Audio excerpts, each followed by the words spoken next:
Captain Hastings narrates.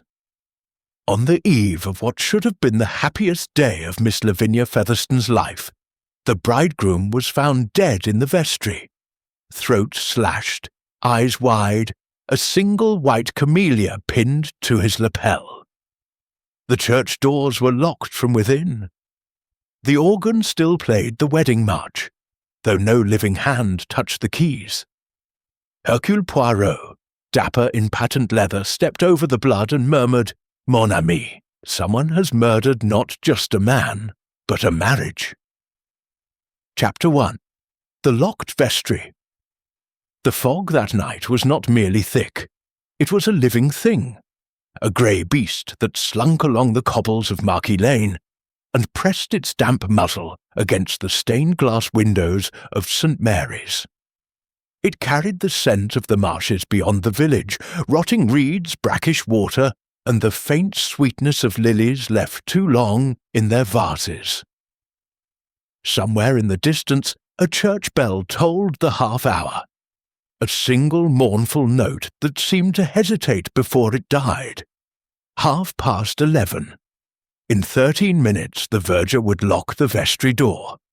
In 16 minutes the groom would be dead. Captain Arthur Hastings stood on the church porch, collar turned up against the chill, and watched the last of the wedding guests depart. They moved in twos and threes, their laughter brittle, their breath pluming white. The rehearsal dinner had been held at the Featherstone Arms. Roast pheasant, champagne, toasts that grew louder as the night deepened. Now the village was quiet save for the fog and the bell, and the soft scuff of his own shoes on the stone. Inside the church, the candles had been snuffed one by one. Only the sanctuary lamp burned, a ruby eye above the altar. Hastings lingered, reluctant to leave. He had known Giles Warrender since the war, shared a trench at Passchendaele, watched the man take a bullet in the thigh and laugh about it afterward. Giles had a way of laughing that made the world seem smaller, safer. Tomorrow he would marry Lavinia Featherstone, heiress to lace mills and lavender fields, and the war would be truly behind them both. A door creaked. Hastings turned. The vestry door stood ajar, a slice of darkness beyond. He frowned. The verger, old Mr. Tuttle, was meticulous about locking up. Hastings stepped inside the nave. The air here was colder, heavy with beeswax and incense. The pews were empty, hymnals neatly stacked, the bridal flowers arranged in silver buckets, lilies, roses, stephanotis, all white as bone. "Giles?" he called softly. No answer, only the echo of his own voice and the faint wheeze of the organ pipes settling. He crossed the chancel and pushed the vestry door wider. The room was small, panelled in dark oak, lit by a single gas bracket turned low. A prayer desk stood beneath the lancet window. A rail for surplices ran along one wall. Giles Warrender lay on the floor in the centre, arms flung wide, his dress uniform unbuttoned at the throat. The white camellia in his buttonhole was the only spot of brightness against the scarlet that had soaked into the flagstones. Hastings froze. For a moment he could not breathe. Then he was on his knees, fingers fumbling for a pulse that was not there. The wound was precise, one clean slash from ear to ear, the edges already cooling. Giles's eyes were open, fixed on the ceiling with an expression Hastings could not name. Not fear, not pain, something closer to recognition. He stood, legs unsteady, and looked around. The door behind him had been locked from the outside, Tuttle's tradition to keep the groom from glimpsing the bride before the ceremony. The key still hung on its nail in the corridor. The window was 30 feet above the floor, narrow as an arrow slit, its leaded panes intact. No weapon, no footprints in the blood save his own. The room smelled of lilies and iron and something else. Verdigris, the green patina of old copper. Hastings stumbled back into the nave and nearly collided with Hercule Poirot. The little Belgian was immaculate despite the hour. Patent leather shoes, fur-collared overcoat, a grey Homburg tilted at its usual precise angle. His green eyes flicked over Hastings's face and then to the open vestry door. "Mon ami," he said quietly, "you are pale as the camellia. What has happened?" Hastings could only point. Poirot stepped past him, moving with the neat economy of a cat. He paused on the threshold, surveyed the scene, and then entered. Hastings followed, aware of the blood on his cuffs, the tremor in his hands. Poirot knelt beside the body. He did not touch it. Instead, he studied the camellia, the angle of the wound, the position of the limbs. He sniffed the air delicately. "Verdigris," he murmured, "and lilies. The flowers are from the bridal buckets, yes? But this camellia—" He lifted it with tweezers produced from his pocket.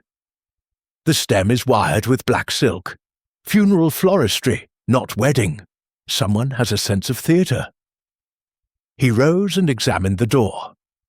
The lock was a simple Yale, recently oiled.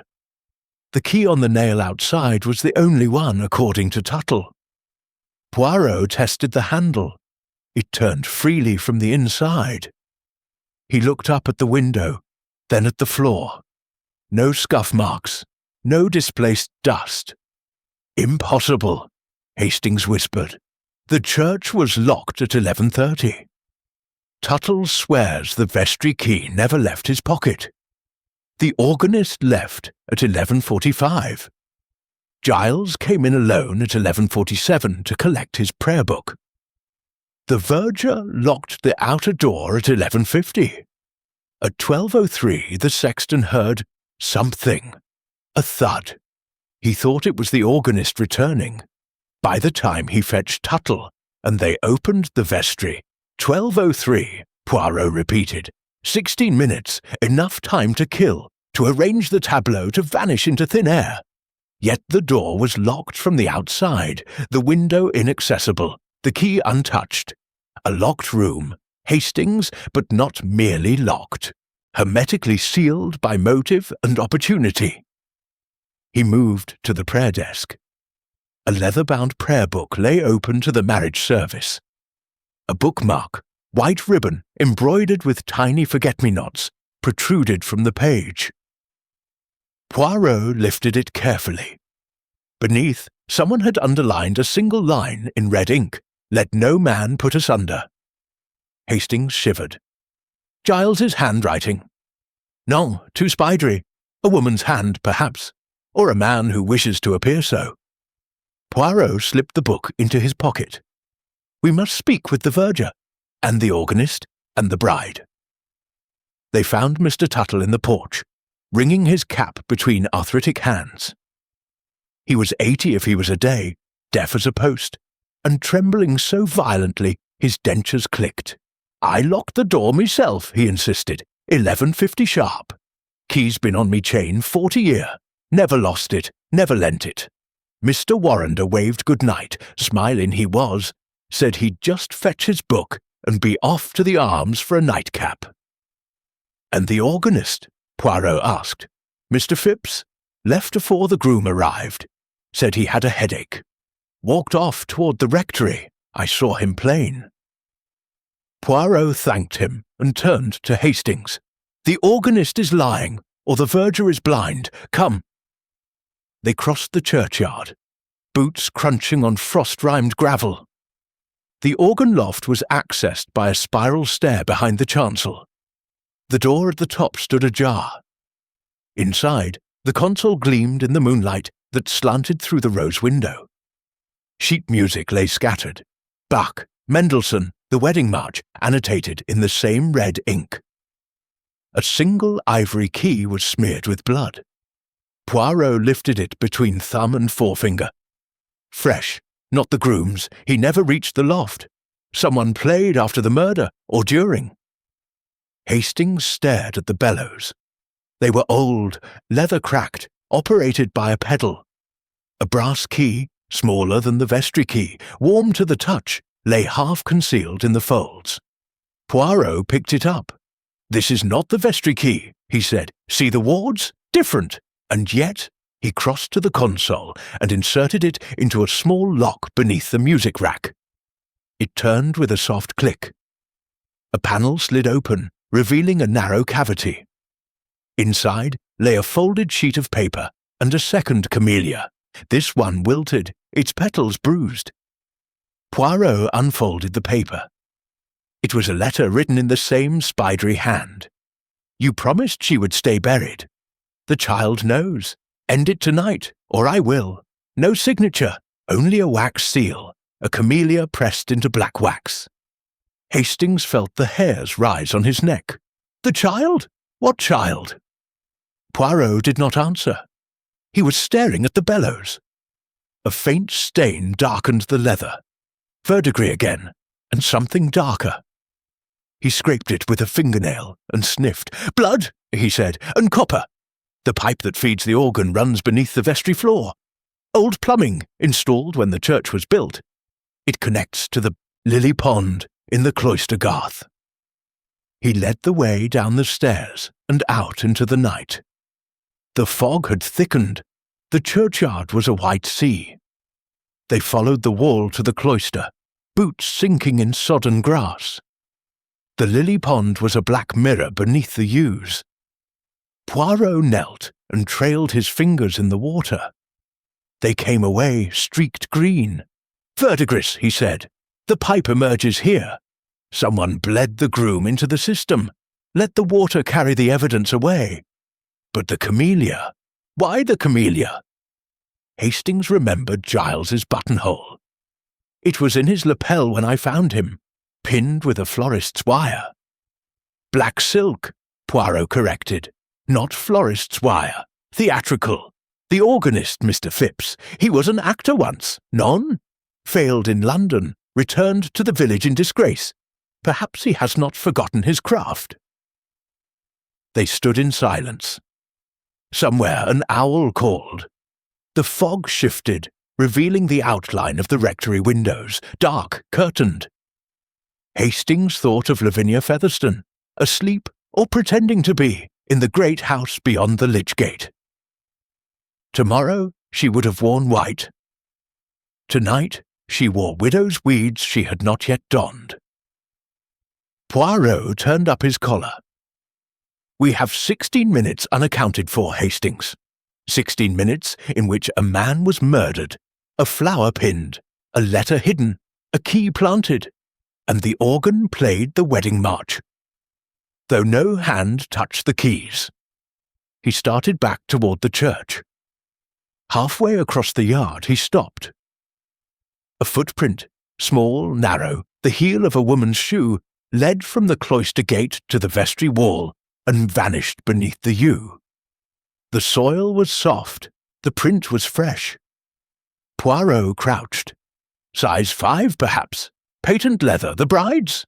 "Lavinia's feet are larger," Hastings said. "I noticed at the rehearsal. She complained her slippers pinched." "Then whose?" Poirot stood. "Come, we must wake the village." But as they reached the porch, a sound drifted from the church. Soft, deliberate, the first notes of the wedding march. The organ was playing again. The doors were locked. The key was in Poirot's pocket. Hastings felt his heart stutter. "Poirot!" The little detective's eyes gleamed in the fog.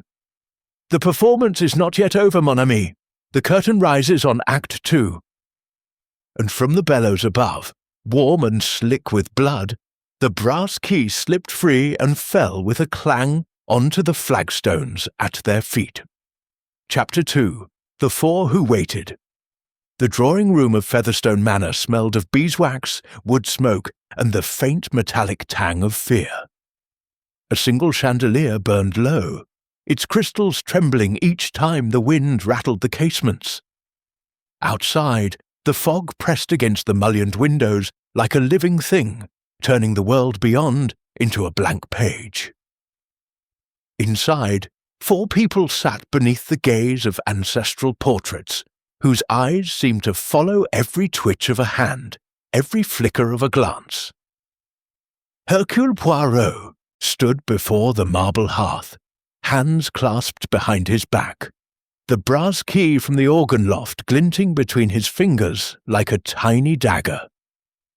Captain Hastings lingered by the door, notebook open, pencil poised. Inspector Japp had been summoned but had not yet arrived.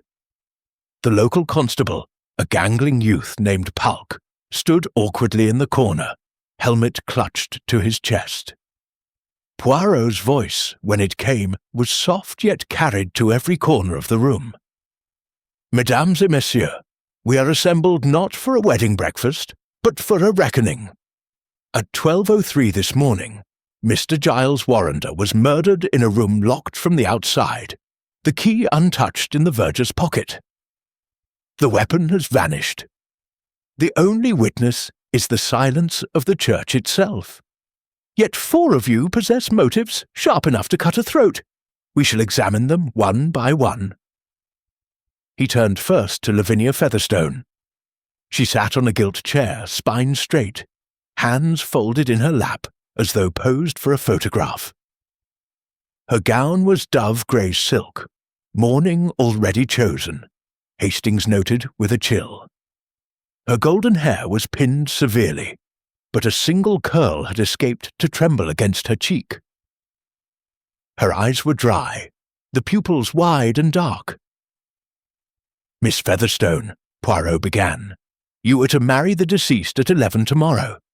Yet, in 1929, Mr. Warrender jilted you at the altar of St. George's, Hanover Square. The scandal sheets feasted for weeks. You forgave him. Why?" Lavinia's voice was steady, almost amused. "Because love is not a ledger, Monsieur Poirot. Giles was reckless in his youth. The war changed him. He came back from France a different man, quieter, kinder. He begged my pardon on bended knee in this very room. I believed him." Poirot's eyebrow arched.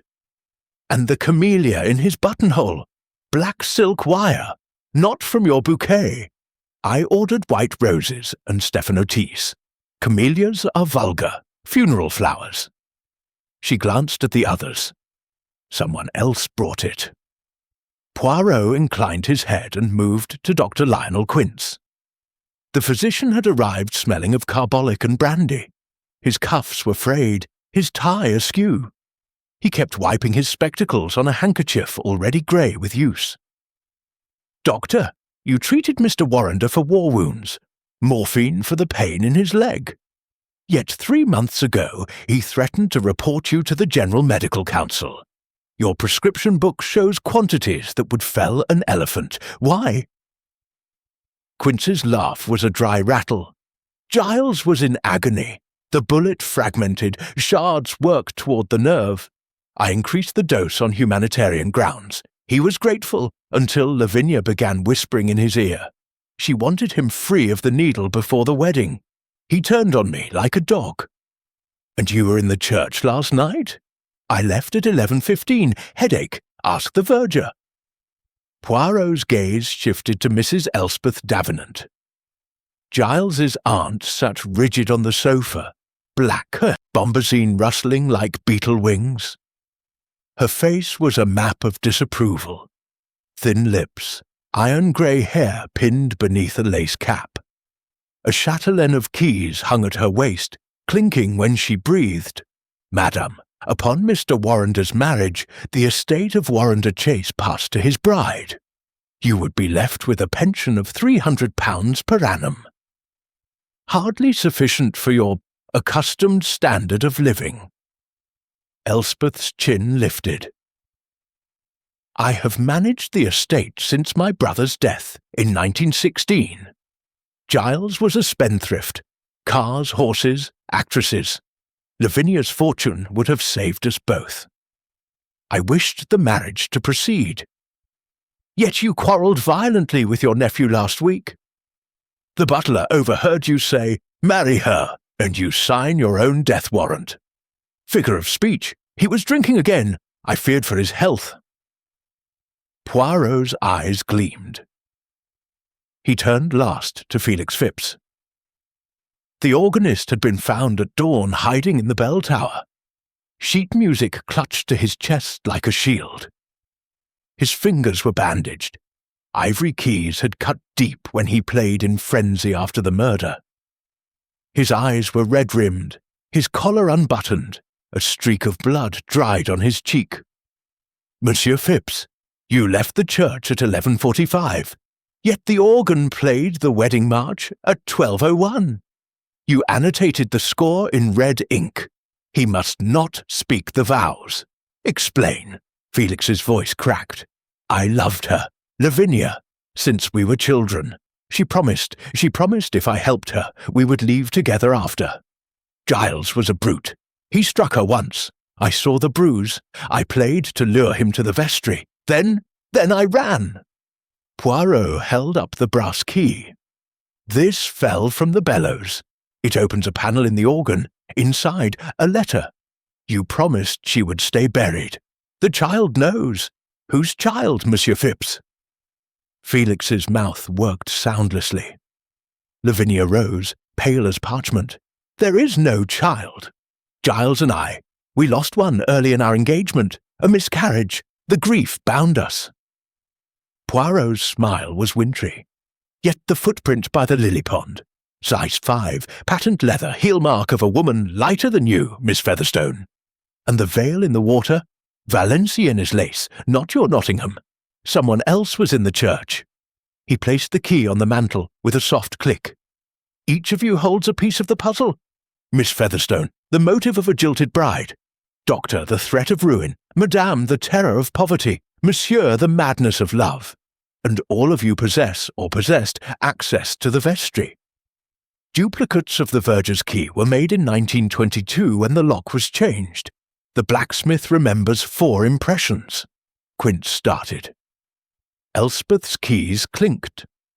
Felix buried his face in his hands. Lavinia alone remained still, but her knuckles were white.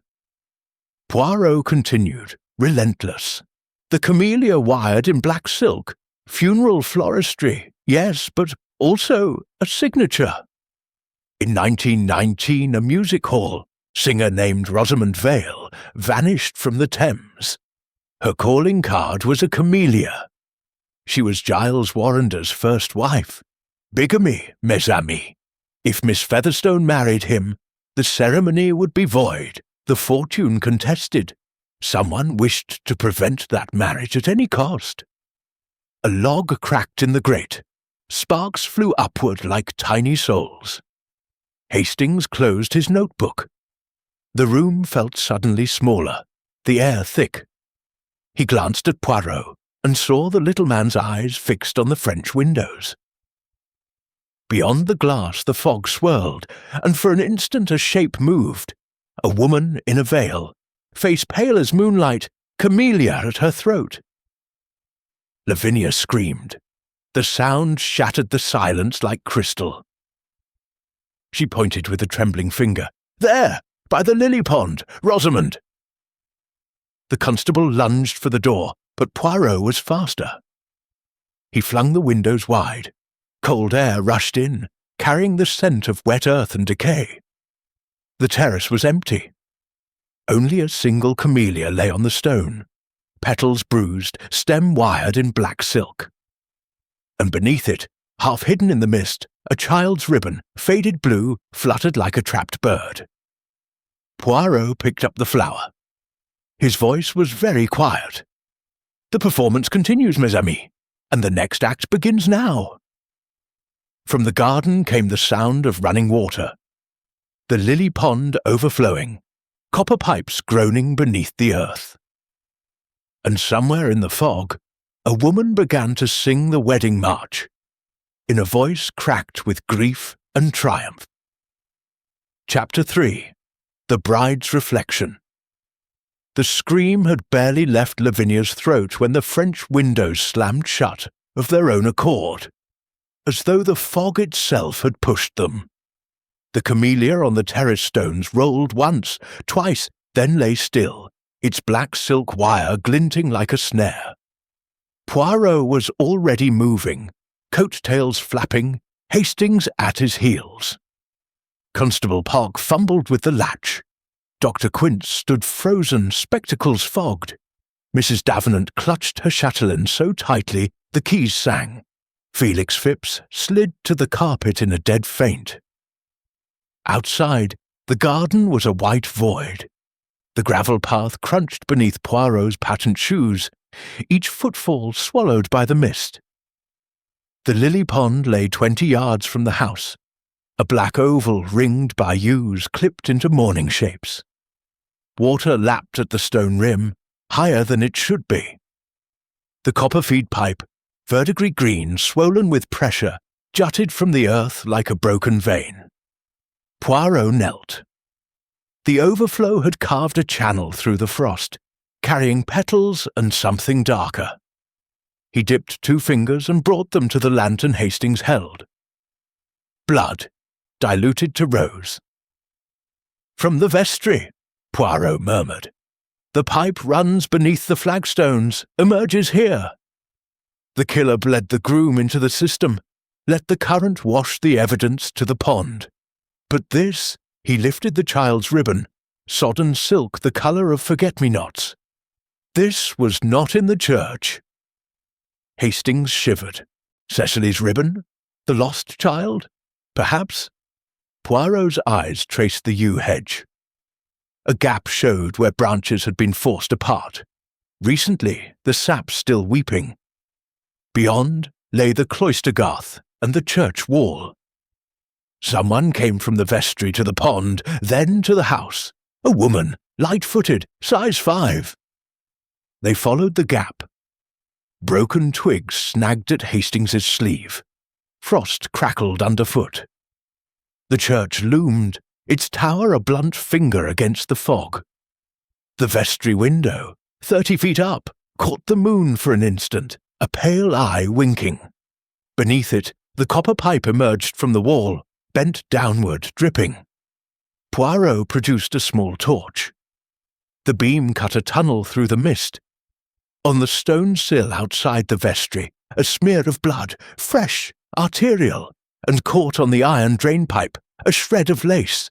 Valenciennes, impossibly fine, the pattern of camellias. "Rosamond's veil," Hastings whispered, "or her ghost's." Poirot's tone was dry, but his eyes were sharp. He climbed the drainpipe with surprising agility, Hastings steadying the base, and unlatched the vestry window from within. It swung inward on silent hinges. Inside, the room was as they had left it. Giles Warrender on the flagstones, camellia pinned, prayer book gone. But the air had changed. A draught moved, carrying the scent of wet earth and attics. Poirot dropped to the floor. The window was open from outside. The killer climbed down, not up, but how did they reach the sill? He examined the wall. Ivy had been trained across the stone for decades. Now a strip was torn away, revealing fresh scratches in the mortar. 30 feet below, the copper pipe ran horizontally into the cloister. Someone had used it as a bridge, balancing along its narrow girth, then dropping to the garth. Hastings swallowed. A tightrope walker. Or a desperate woman. Poirot's torch swept the floor.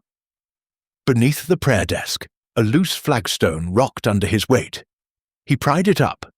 Beneath lay a cavity no larger than a biscuit tin. Inside, a woman's patent leather shoe, size 5. The heel snapped. A morphine ampule, empty, and a photograph, faded, water-stained. A young couple on the Thames Embankment, 1918. The man was unmistakably Giles Warrender, arm around a dark-haired woman in a camellia corsage. On the back, in spidery red ink, R&G forever, let no man put asunder. Poirot's moustache twitched. Rosamond Vale, and the child's ribbon. Cecily would be 17 now. Where is she? They returned to the manor through the cloister. The fog had thinned enough to reveal the lily pond again. Lavinia stood at its edge, alone, staring into the water as though hypnotized. Her reflection stared back, pale, perfect, until the surface rippled and a second face appeared beneath hers. Blood-streaked, eyes wide, mouth open in a silent scream. Lavinia shrieked and stumbled backward into Dr. Quince's arms. The physician caught her, but his hands shook so violently the smelling salts bottle clinked against her teeth. Mrs. Davenant crossed herself. Felix revived, began to weep. Poirot reached the pond in 3 strides. He plunged his arm to the elbow and drew up a sodden veil, Valenciennes lace, weighted with river stones. Tangled in its folds, a strand of auburn hair, long and fine. "Not Miss Featherstone's," he said. "Hers is gold. This is Rosamond's colour. Or her daughter's." Quince's face had gone the colour of tallow. I treated a girl once, years ago. Fever. She vanished after. I thought—" "You thought nothing," Poirot snapped. "You kept her drugged, hidden, a pawn in this charade. Where is she now?" Quince's knees buckled. Polk caught him before he fell. "The attic," he gasped. "The old nursery. Lavinia said it was for her own good."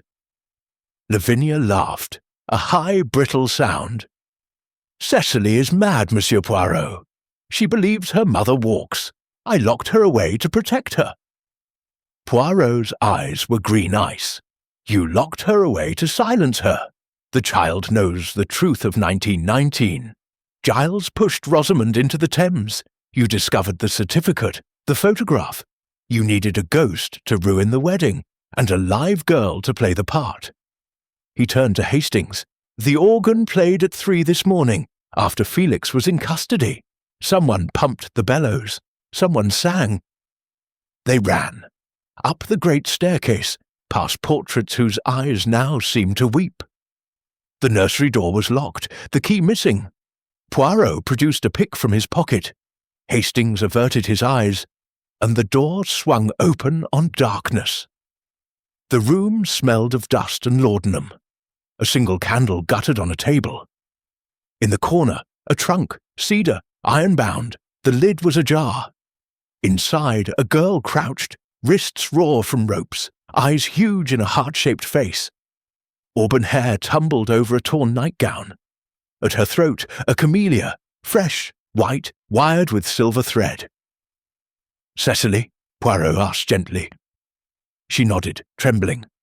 "She said I must wear the veil, scream at the altar, then they'd let me go." Her voice was a thread. "But Mother isn't dead. I saw her last night, climbing the pipe. She had Father's razor." Hastings felt the world tilt. Rosamond alive?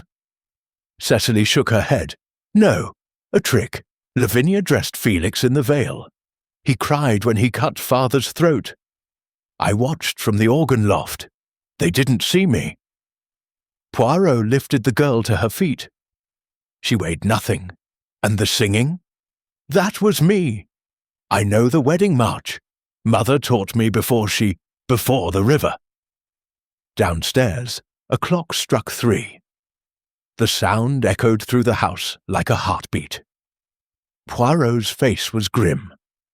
"The stage is set for the final act, Hastings. The ghost has a daughter. The bride has a prisoner.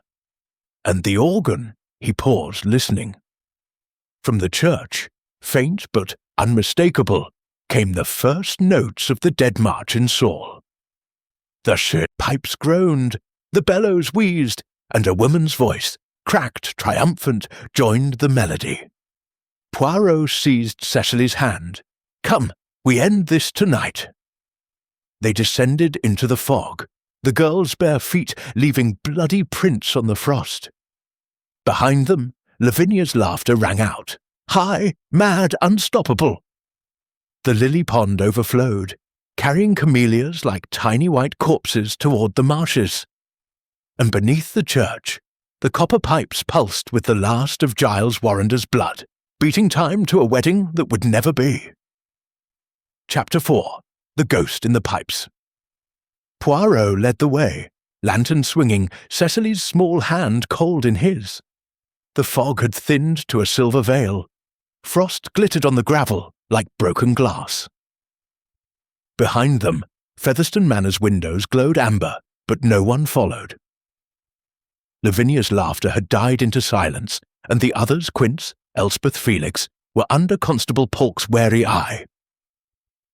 The church door stood ajar. Inside, the Dead March swelled, organ pipes shuddering with each sombre note. The nave was empty, pews silvered with moonlight. The music came from the crypt stairs, stone steps spiralling down behind the chancel. Poirot descended first. The air grew colder, damper, thick with the smell of earth and old stone. Cecily clung to Hastings's coat. Her bare feet left faint red prints on the steps. At the bottom, a narrow passage stretched beneath the vestry floor. The copper pipe, thick as a man's wrist, green with age, ran along the wall, pulsing faintly, as though alive. Poirot set the lantern down. The heart of the mystery, mes amis. This pipe carries water from the lily pond to the organ bellows. Last night it carried blood. He unscrewed a joint with a pocket spanner. A gush of pink-tinged water poured out, steaming in the cold. Inside the pipe, something glinted, steel. Poirot reached in with tweezers and drew out a straight razor. Its mother-of-pearl handle engraved GW. The blade was clean. The blood had washed away. Giles's own razor, Hastings breathed, from his dressing case. Left here deliberately, Poirot said. The killer wished us to find it, later. Cecily pointed to a rusted grate in the floor, no wider than a foxhole. That's where Felix crawled. He was crying, said Lavinia made him. Poirot knelt. The grate had been pried open recently. Screw heads were bright. Beyond lay a tunnel, earth-walled, shored with rotting timber. It sloped gently downward, toward the pond. The air inside smelled of mud and perfume, lily of the valley, cloying and funereal. Hastings crawled in first, lantern held high. The tunnel was barely shoulder wide. His coat scraped the sides. After 10 yards it widened into a chamber no larger than a confessional. A woman's shoe lay discarded, patent leather size 5, mate to the one in the vestry. Beside it, a morphine bottle, half full, and a camellia, petals bruised black. Poirot examined the walls, scratches, fingernails, desperate. Someone was kept here, drugged, for years perhaps. Cecily's voice echoed behind them. Mother's room. Dr. Quince brought me bread and milk. Said if I was good, I could see her again. Hastings's throat tightened. Rosamond, alive all this time? No. Poirot's torch swept the chamber. In the far corner, a bundle of rags. He lifted it gently. A child's dress, yellowed with age, camellia embroidered on the collar. Beneath, a locket, silver, heart-shaped. Inside, a curl of auburn hair and a photograph barely visible. Rosamond Vale, smiling, arm around a toddler. On the back, Cecily, 1918, my light. Cecily began to cry, soft, hiccuping sobs. She promised, every night she promised. Poirot closed the locket. Rosamond drowned in 1919. Giles paid Quince to hide the child, dose her with laudanum to keep her quiet. Lavinia discovered the truth last month. She needed a ghost and a witness. Cecily was both. They crawled back. The organ had fallen silent. Only the drip of water echoed. Poirot stood beneath the vestry floorboards, listening. Above, the flagstones were warm, blood heat still lingering. He tapped with his cane. A hollow thud answered. A false floor, he said. The killer entered from below, struck, arranged the tableau, escaped the same way. The locked door was a blind. The verger locked the outer door at 11:30. The inner vestry door, key in the lock, turned from inside, was never touched. Hastings stared.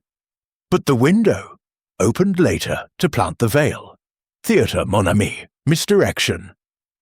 Cecily tugged Poirot's sleeve. The singing, it wasn't me this time. From the tunnel came a sound. Soft, deliberate, footsteps, light, bare. A woman's voice hummed the wedding march, off-key, triumphant. A figure emerged into the lantern light. Felix Phipps, veil over his face, razor in hand. His eyes were wild, mouth smeared with stage blood. "She lied," he whispered. "Lavinia said we'd run away. She used me, used Cecily, used Rosamond's memory." He lunged. Poirot sidestepped. Hastings tackled him. The razor clattered across the stone. Felix collapsed, sobbing. Above them, the vestry floor creaked. A trapdoor, hidden beneath the prayer rug, lifted an inch.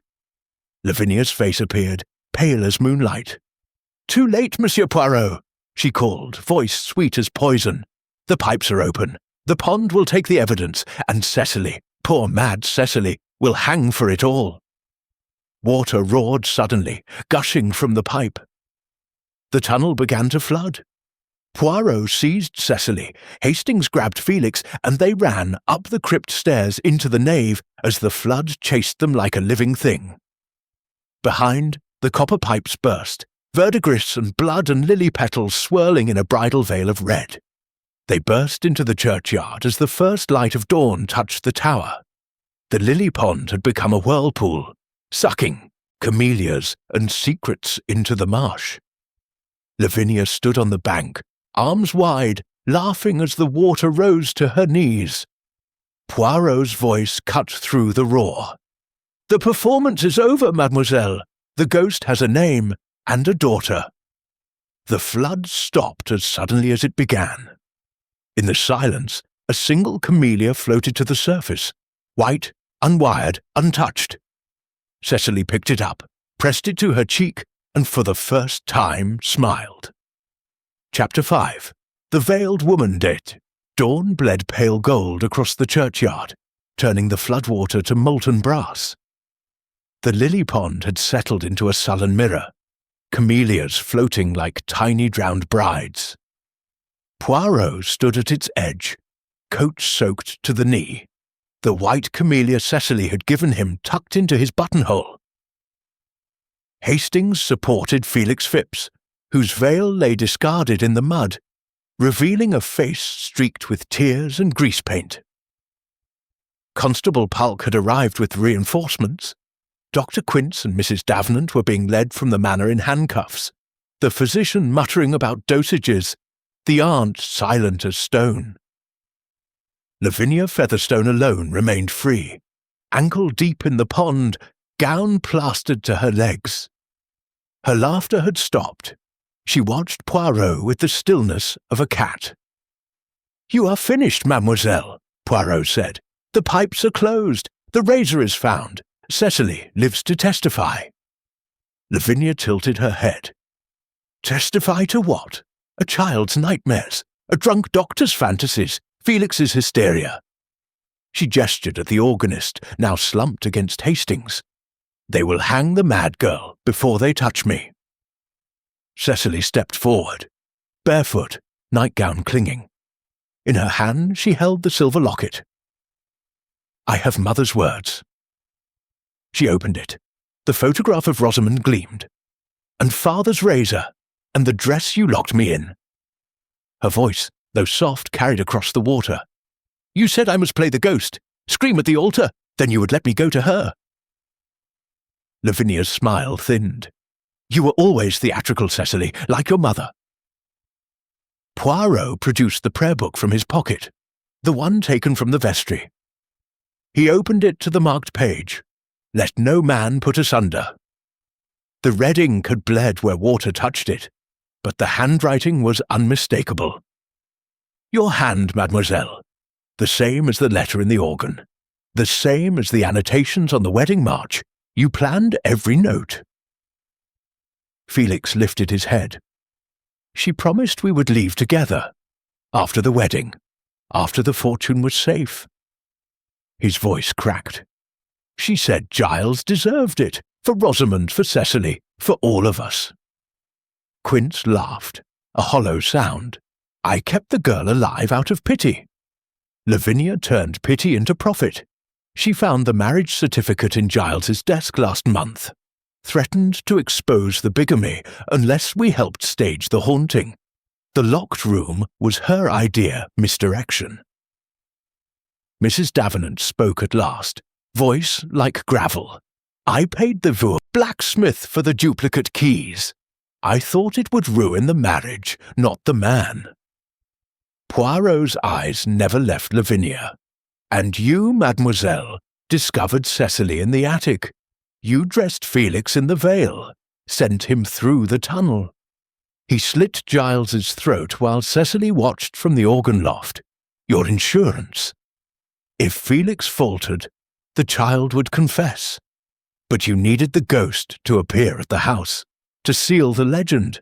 So you opened the pipes, flooded the evidence, planned to blame the mad girl." Lavinia's hands clenched. "Giles was incidental. The fortune was everything. Rosamond's daughter was a prop, like the camellias." Cecily stepped closer. "You said Mother's ghost would thank me." She held up the locket. "But ghosts don't write letters. You did." From the church, a single organ note sounded, low, mournful. The pipes, though silent, seemed to breathe. Poirot turned. The vestry trapdoor had been left open. Water still dripped from the ceiling. On the prayer desk, a fresh camellia lay, black-wired, petals arranged in a perfect circle. Lavinia saw it and lunged, not for Poirot, but for Cecily. Her fingers closed around the girl's throat. "You will hang, you little—" Hastings moved first, wrenching her away. Polk snapped cuffs on her wrists. Lavinia fought, nails raking, until Poirot stepped between them. "Enough," he said quietly. "The veil is lifted." He bound her wrists with his silk handkerchief, the same that had tied the camellia stems. Lavinia spat at him. "You'll never prove the first murder. Rosamond's grave is empty." Poirot smiled. "Graves can be refilled. Bones speak louder than ghosts." As the constables led her away, Lavinia looked back once. The pond reflected her face. No second image now, only her own, distorted by ripples. Felix began to sing under his breath. The wedding march turned minor, a dirge. Quince stared at the razor in Poirot's hand as though it might bite. Mrs. Davenant walked with head high, Châtelaine silent at last. Cecily stood alone at the water's edge. She dropped the locket into the pond. It sank without a sound. Then she turned to Poirot. "Will they hang her?" "Justice will decide," he said, "but you are free." The sun cleared the yews. Light struck the church tower, turning the stone rose-pink. From the organ loft, a final note drifted down, pure, clear, the first bar of a lullaby Rosamond might have sung. Cecily closed her eyes and for the first time did not flinch. Poirot placed the white camellia in her hair. The bridegroom rests, the bride weeps, the circle closes. Behind them, the lily pond stilled. The last camellia floated to the centre, spun once, and sank. Chapter 6. The Organist's Confession. The nave of St. Mary's had become a courtroom without walls. Sunlight slanted through the rose window, laying bars of crimson and gold across the flagstones. Constable Polk and 2 sergeants stood at the west door. Inspector Japp had arrived from London, moustache bristling, notebook open. Dr. Quince sat on a pew, head in hands, wrists cuffed. Mrs. Davenant occupied the front row like a dowager at the opera, back ramrod straight. Lavinia Featherstone was held between 2 constables near the font, silk handkerchief still binding her wrists, eyes glittering with defiance. Felix Phipps knelt before the organ console, fingers bleeding on the keys, though no music played. The ivory was slick with crimson, the The swell pedal dripped. Poirot stood beside him, brass key in one hand, Giles Warrender's razor in the other. Hastings guarded the chancel steps. Cecily sat quietly in the choir stalls, white camellia pinned to her borrowed dress. Poirot's voice rang clear beneath the vaulted roof. "Monsieur Phipps, the stage is yours. Speak the truth, and perhaps the rope will spare you." Felix lifted his head. His face was a ruin, eyes swollen, lips cracked. When he spoke, his voice was the rasp of a man who had screamed all night. "I found Rosamond's body in the Thames, June 1919. Giles paid me £20 to bury her in the churchyard, unmarked. He said the child, Cecily, had died at birth. I believed him. I needed the money. The halls had closed. I dug the grave myself under the yew by the cloister. Lavinia discovered it last month. She came to me with the marriage certificate. Giles and Rosamond, 1918, St. Saviour's, Southwark.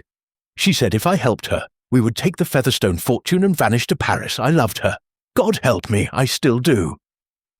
He pressed a key. A low sea shuddered through the pipes. I played the wedding march at 11:50 to lure Giles to the vestry. Lavinia waited in the tunnel. She had the razor. I pumped the bellows from the loft, watched through the grill. When he entered, she rose from the trapdoor like a demon. One stroke. He never made a sound. She pinned the camellia, black silk, her signature. Then she turned the key in the inner door from inside, climbed back down. The verger locked the outer door at 11:30. No one noticed the inner lock was already turned. The room was sealed with Giles inside, already dead. Japp scribbled furiously. Quince groaned. Felix continued, voice breaking. Cecily saw everything. Lavinia kept her drugged in the attic, but the girl slipped her ropes that night. She hid in the organ loft, watched me play. Later, when Lavinia planned the haunting at the manor, she dressed me in Rosamond's veil, kept it all these years. I crawled through the pipe to the lily pond, left the veil, the hair. I sang to keep the legend alive. But Lavinia double-crossed us. She opened the stopcocks to flood the tunnel, planned to blame Cecily. Mad girl, ghost's daughter, perfect scapegoat. Mrs. Davenant spoke, cold as winter. I paid for silence.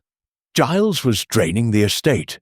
Lavinia promised the marriage would fail without blood. I thought a scandal, not murder. Quince lifted his head. I kept Cecily alive on laudanum. Giles paid me until 1925, then Lavinia took over. She said the child was leverage. I'm a doctor, not a monster. Poirot turned to Lavinia. And you, mademoiselle? The final act? Lavinia laughed. Short, sharp. I improvised. Giles was a means to an end. The fortune was mine by right. My father built the mills, not his. Rosamond was a mistake he never erased. Cecily was the perfect ghost, half mad, half real. Felix was the perfect fool. Poirot held up the razor. Your fingerprints are on the handle, beneath the blood. The tunnel walls bear your heel marks. Size 7, not 5. You wore Cecily's shoes to plant the trail. The child's ribbon in the pipe, your touch. He faced the assembly. The locked room was illusion. The ghost was collusion. The camellias were signatures, black for death, white for the innocence you stole from Cecily. Dr. Quince, accessory to concealment of death. Mrs. Davenant, conspiracy.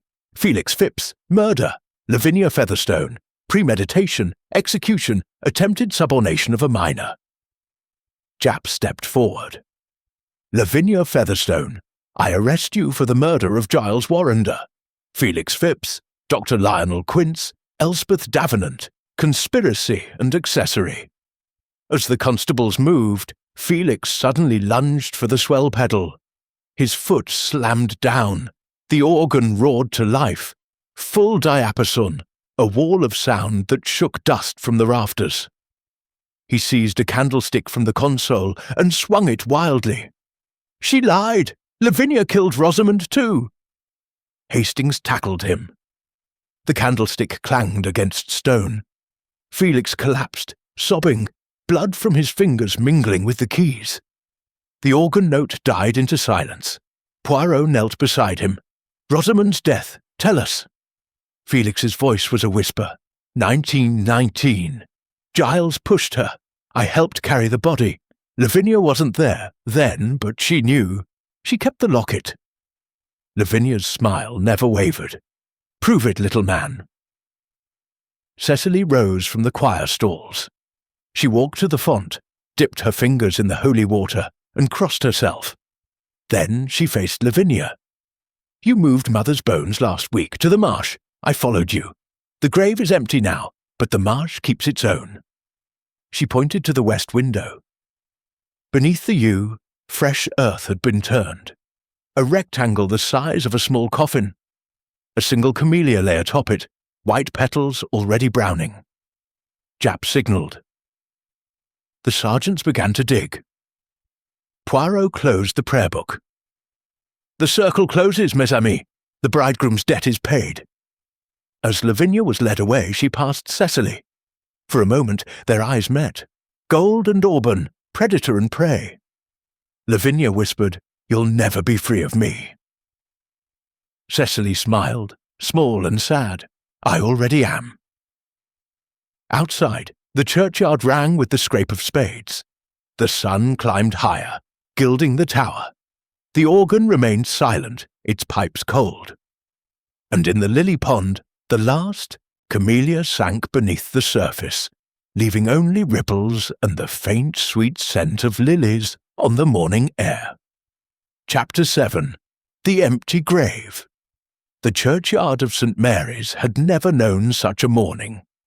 Frost still silvered the grass, but the sun struck fire from the spades as Japp's sergeant sank them into the soft earth beneath the yew.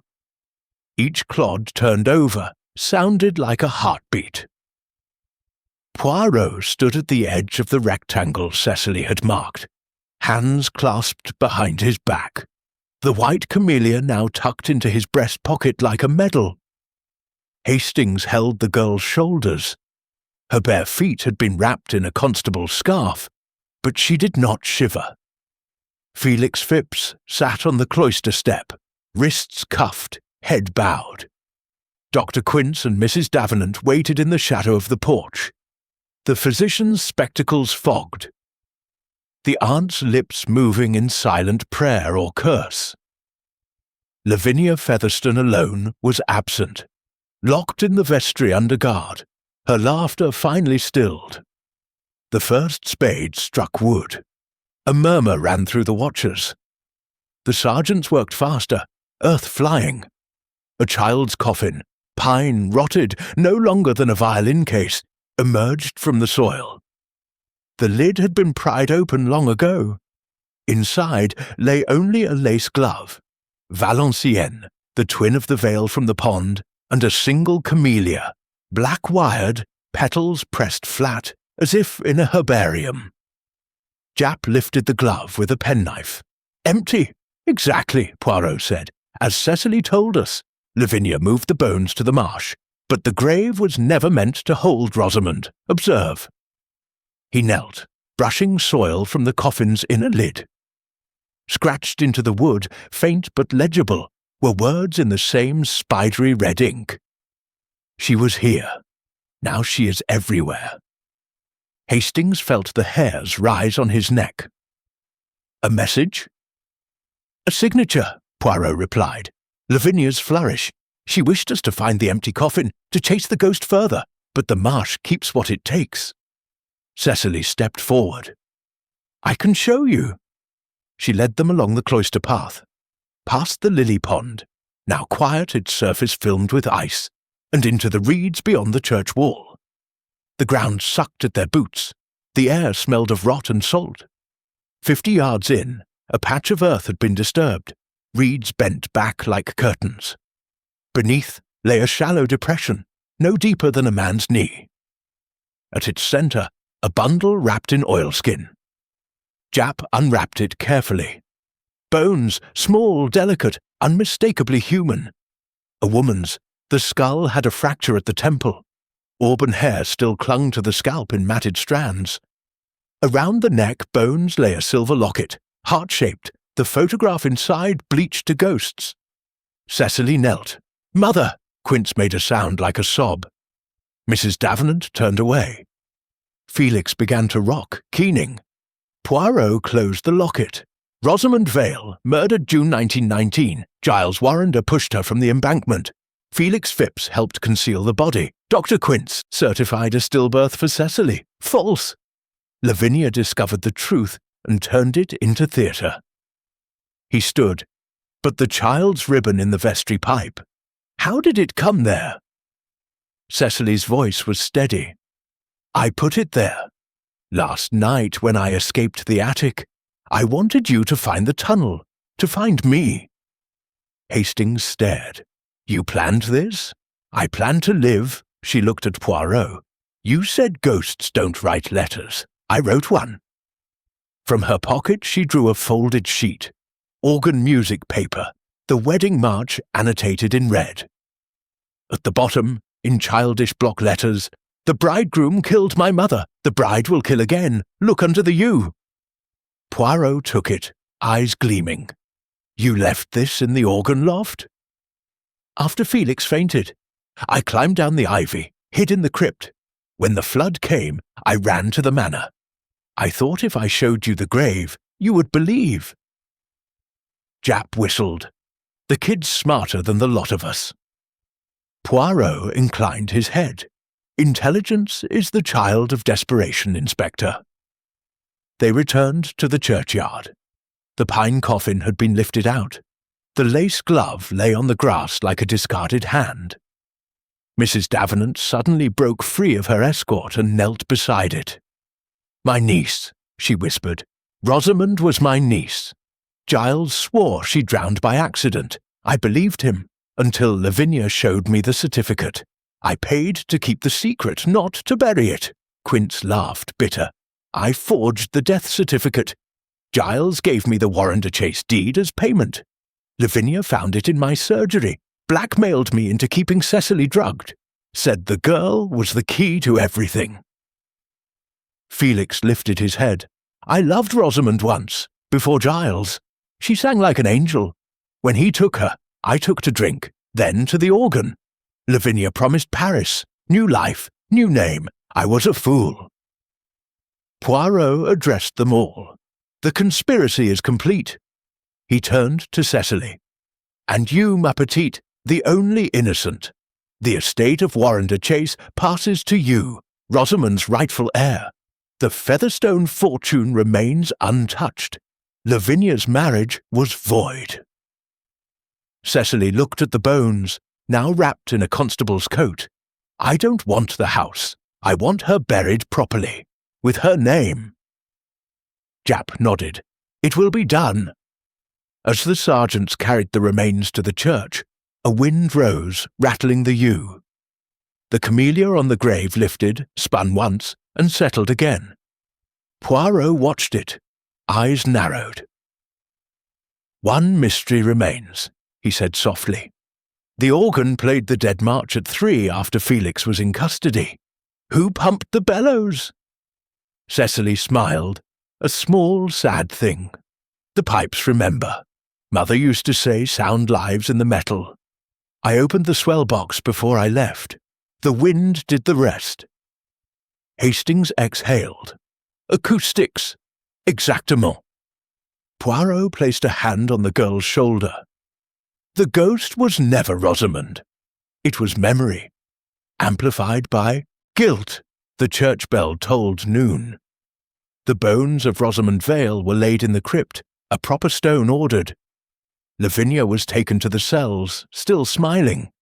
Felix, Quince, and Mrs. Davenant followed in the police van. Cecily walked between Poirot and Hastings, the white camellia in her hair now flecked with frost. At the lich gate, she paused. "Will they hang her?" Poirot's voice was gentle. "Justice is not vengeance, ma petite, but the law is clear." She nodded, then looked back at the empty grave. "The circle closes." The yew branches swayed, though the wind had died, and beneath the church the copper pipes lay silent, their verdigris skin cold at last. Chapter 8. The Second Bride. The crypt of St. Mary's smelled of damp stone and candle smoke. Rosamond Vale's bones lay on a trestle table, wrapped in a clean sheet, the silver locket placed atop like a benediction. A single camellia, white, unwired, rested beside the skull.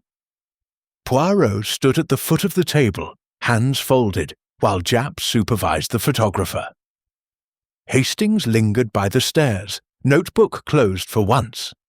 Cecily sat on the bottom step, knees drawn to chin, watching the proceedings with the stillness of a child who has seen too much. Upstairs, the church was quiet. The organ pipes had been sealed, the lily pond drained and searched. Only river stones and a child's ribbon remained. Lavinia Featherstone had been taken to London under heavy guard, her laughter finally silenced by the clank of irons. Felix Phipps, Dr. Quince, and Mrs. Davenant followed in separate vans, each destined for the Old Bailey. Poirot broke the silence. "The inquest will be brief. Murder in 1919, murder in 1935. The chain is complete." Cecily looked up. "But the wedding breakfast will not take place," Poirot finished. "Yet one thread remains. You said Lavinia planned to produce you at the altar as Rosamond resurrected. Explain." The girl rose, walked to the table, and touched the locket. "She kept Mother's wedding dress in the attic, yellowed lace, camellia buttons. She made me try it on, said I must walk the aisle, veil over my face, scream when the vicar asked for objections. The guests would panic, the marriage would be void, she would claim insanity, grief for Giles, terror of the ghost, the fortune would stay hers." Hastings frowned. "And the veil in the pond? Felix wore it first, then me. Lavinia said if I refused, she would drown me like Mother. I believed her." Poirot's eyes narrowed. "Yet you escaped the trunk. I picked the lock with a hairpin. Mother taught me, said a singer must always have an exit." Cecily's mouth trembled, but she did not cry. "I hid in the organ loft. When Felix cut Father's throat, I saw everything. I left the ribbon in the pipe so you would find the tunnel. I thought if you found me alive, you would believe me about Mother."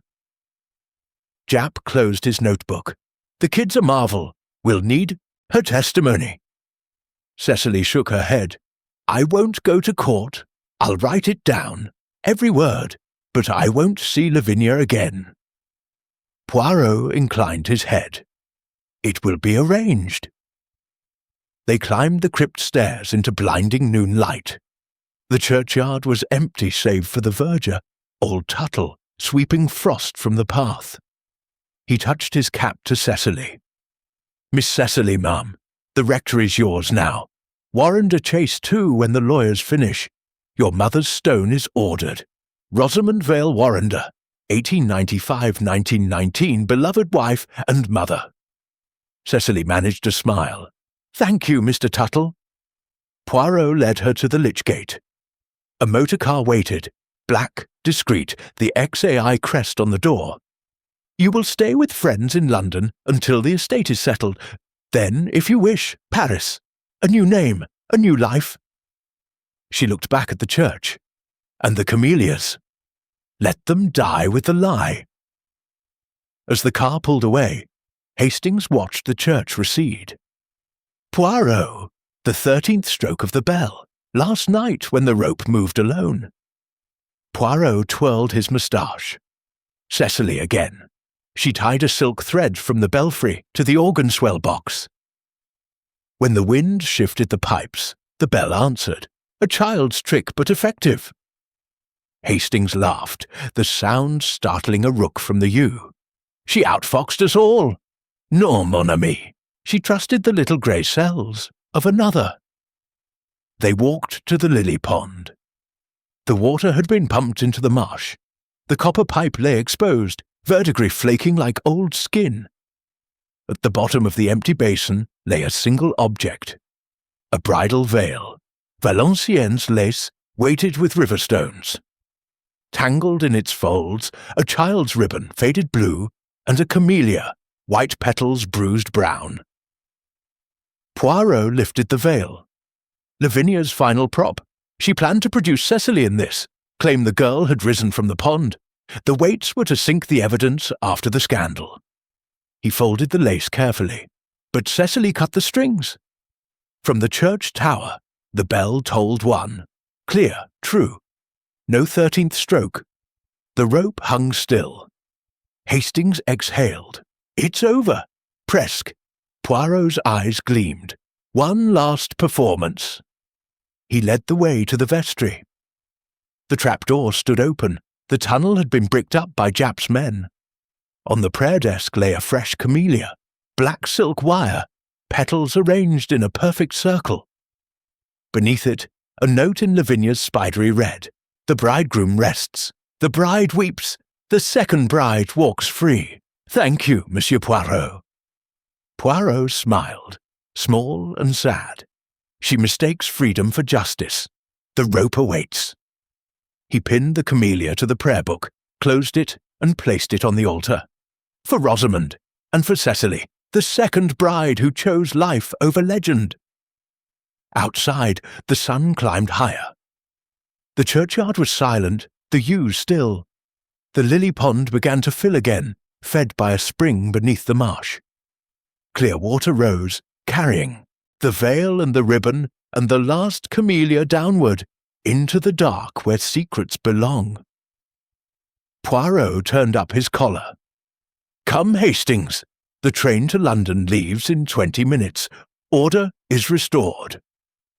As they walked the gravel path, a single petal, white, untouched, floated from the tower and landed at Poirot's feet. He picked it up, tucked it into his pocketbook beside the brass key, and did not look back. Chapter 9. The 13th Stroke. The church tower of St. Mary's rose like a stone sentinel against the afternoon sky, its bell rope swaying gently, though no wind stirred the yews. Poirot climbed the spiral stair alone, Hastings waiting below with lantern raised. The air grew colder with each step, thick with the scent of old limewash and pigeon droppings. At the top, the belfry opened to a square chamber, 4 bells hanging silent in their frames. Sunlight slanted through the louvres, gilding the massive rope that snaked down through the floor. Poirot knelt by the pulley. The rope was tied, not knotted, but secured with a florist's wire, black silk, the same that had bound the camellias. It trailed across the floor to a wooden beam, where it looped through a crude pulley system connected to a thin cord. The cord vanished through a hole drilled in the planking, straight down to the organ loft. He followed it with his eyes. Clever, ma petite. Cecily's final trick. He tugged the wire. Below, in the nave, the great bell tolled, once, twice, 11 times. On the 12th stroke, the organ swell box shifted. Compressed air escaped the pipes with a groan. The 13th note sounded, low, impossible, the rope jerking as if pulled by a ghost. Hastings called up. 13! How? Poirot descended, wire in hand. Physics and desperation. Cecily tied the bell rope to the organ bellows. When the wind filled the pipes at 3 a.m., the pressure pulled the cord. The 13th stroke was the echo of guilt.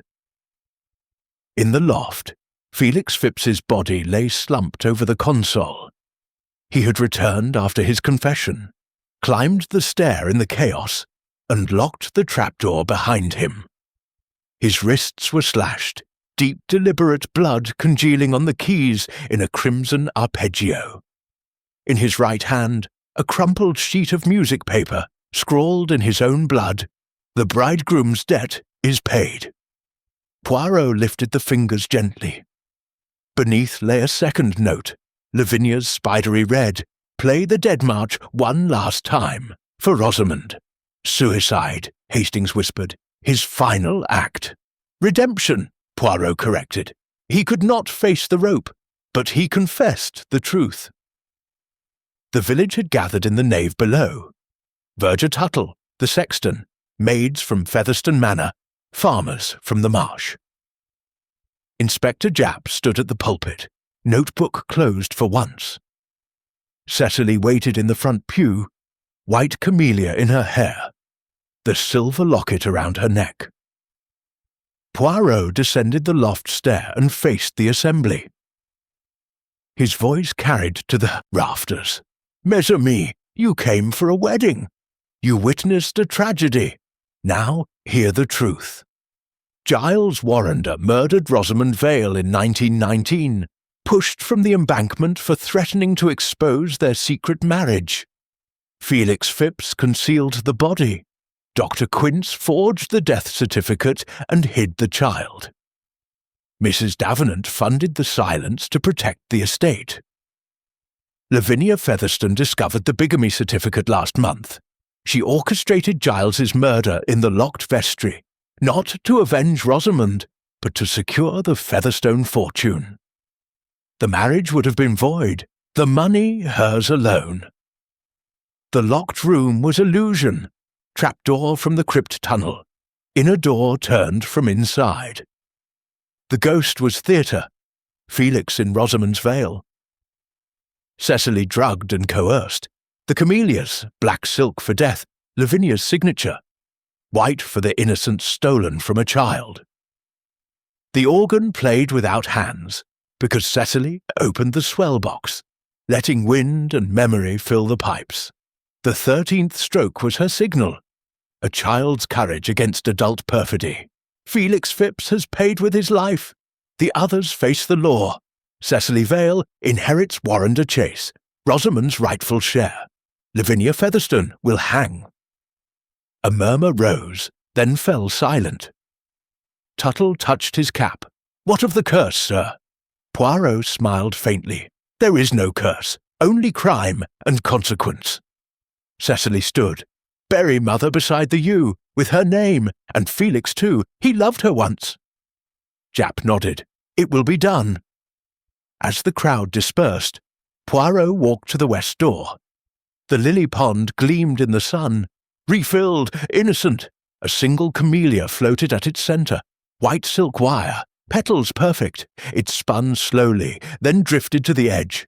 Hastings joined him. "Cecily's. Nah, look," he fished it out. The wire was tied in a sailor's knot, Giles Warrender's from the war. Inside the petals rolled tight a final note, "Forgive me, G.W." Planted in his buttonhole, Poirot murmured. His confession never delivered. He burned it with a match from his case. Ash drifted on the breeze. The church bell tolled 4, clear, true, no echo. The village breathed easier. Poirot turned to Hastings. "Order restored, mon ami, but one bloom remains." From the tower, a petal fluttered down, white, unwired, landing at Cecily's feet as she walked to the rectory. She picked it up, smiled, and tucked it behind her ear. "The second bride blooms," Poirot said softly. They watched her go. Behind them, the church door swung shut. The organ pipes sighed once, empty. And in the marsh, the copper veins of the earth ran cold, their secrets sealed forever. Chapter 10. The Final Blossom. The London train hissed into the platform at St. Cuthbert-in-the-Marsh precisely at 4:37 p.m., its brass fittings gleaming like a promise. Poirot and Hastings stood on the frost-rimed boards, valises at their feet, breath pluming white. The Shewa village lay behind them under a pewter sky. Church tower blunt against the clouds, yews black as morning, the lily pond a silver coin in the dusk. Cecily Vale had been taken to London that morning in a separate carriage, white camellia pinned to her coat, locket at her throat. She had not looked back. Poirot twirled the white camellia he had carried since dawn, stem now wrapped in silver paper, petals still perfect. He tucked it into his buttonhole beside the brass key from the organ loft. Hastings broke the silence. "She'll be all right, won't she?" the girl. Poirot's eyes were on the horizon. She has survived worse than loneliness, mon ami. She has a name now, a fortune and a future. That is more than Rosamond ever had. The conductor's whistle shrilled. They climbed aboard. The compartment was empty save for a single camellia on the seat, black silk wire, petals bruised. Beneath it, a telegram in Lavinia's spidery red ink, forwarded from Scotland Yard. The bridegroom rests, the bride weeps, thank you. C.V. Poirot smiled. Cecily's hand, not Lavinia's. The child closes the circle. He opened the window. The train lurched forward, steam billowing. Hastings watched the church recede, tower shrinking to a needle, then vanishing into the marsh mist. "Funny," he said. "The organ played after Felix died. You said acoustics." "Exactement." Poirot produced a small tin from his pocket. Inside, a length of copper pipe, verdigris flaking. The bellows held the note. Like gilt, it lingers. He tapped the pipe against the window frame. A low, pure C resonated, the same note that had haunted the church. It faded into the rhythm of the wheels. Hastings leaned back. And the 13th stroke? Wind in the pipes, silk thread on the bell rope, Cecily's farewell to the past. The train gathered speed. Fields blurred, lavender, lace mills, the faint scent of lilies carried on the wind. Poirot closed his eyes. In the churchyard, dusk settled. The new stone over Rosamond's grave gleamed. Rosamond Vale Warrender, 1895-1919, beloved wife and mother. Beside it, a smaller marker, Felix Phipps, 1890-1935. He played for love. The yew branches stirred, though no wind blew. A single petal, white, unwired, drifted from the tower and settled on Rosamond's name. At Warrender Chase, the great house stood silent, windows shuttered. In the attic nursery, the cedar trunk had been removed. Sunlight now poured through the dormer where Cecily had once been locked. On the windowsill lay a child's ribbon, faded blue, tied in a bow around a fresh camellia. The petals were beginning to brown, but the scent lingered, sweet and defiant. In London, Cecily stepped from the motor car onto the pavement of a quiet square. A solicitor waited, briefcase in hand. Behind her, the Thames glinted, grey and alive. She touched the locket at her throat, then the camellia in her hair. For the first time, she smiled without fear. The solicitor bowed. "Miss Vale, the estate is yours. Warrender Chase, the mills, the accounts, and a letter from Monsieur Poirot." She opened it. Inside, a single line in precise black ink. "Plant camellias, ma petite. White ones, let them remember for you." She tucked the note into the locket beside her mother's photograph. Then she walked into the house that would never be a prison again. On the train, Poirot opened his pocketbook. The brass key lay beside the burned fragment of Giles's confession. He added the white camellia, pressed flat between the pages. The train whistle sounded, long, mournful, final. Hastings stirred. "Case closed?" "Closed," Poirot said, and opened. "For Cecily, a new chapter begins." Outside, the marshes gave way to suburbs, then to the city's glow. The camellia in Poirot's buttonhole caught the last light of day, white as forgiveness. The train sped on, carrying them toward London, toward order restored, toward the quiet satisfaction of justice served. In the church at St. Mary's, the organ pipes stood cold and silent. The lily pond reflected the first stars, and beneath the yew, the two graves lay side by side, mother and musician, their camellias blooming in the frost, white petals against black earth. A wedding that finally was,